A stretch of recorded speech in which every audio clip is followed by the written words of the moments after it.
Magandang hapon! Kumusta po? Narito po ulit ang update natin para sa lagay ng ating panahon. Ngayong hapon po ng September 10, 2024 na kung saan sa ngayon ay patuloy pa rin po na habagat ang weather system na umiral po dito sa ating bansa, lalo na po dyan sa kanlurang bahagi, habang mayroon pa rin pong dalawang bagyo na kapwa po nasa labas ng ating area of responsibility at ang isa ay nagbabanta na tatama sa silangan ng China hanggang bukas po. At ang nasa silangan naman ng ating bansa ay posibleng lalakas rin sa mga susunod na araw na mas magpapalakas pa ng habagat lalo na po this weekend.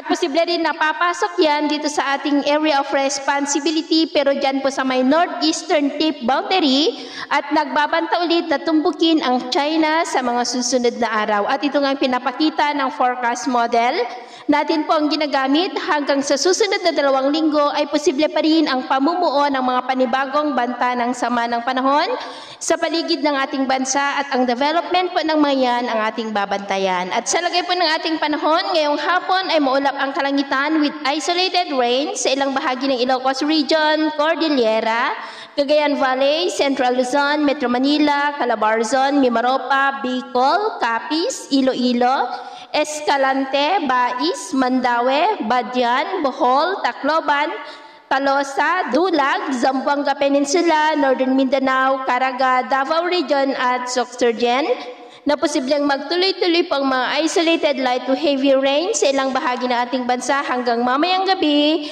Kaya mag-ingat po tayo sa posibleng banta pa rin po ng mga pagbaha at pagguho ng lupa.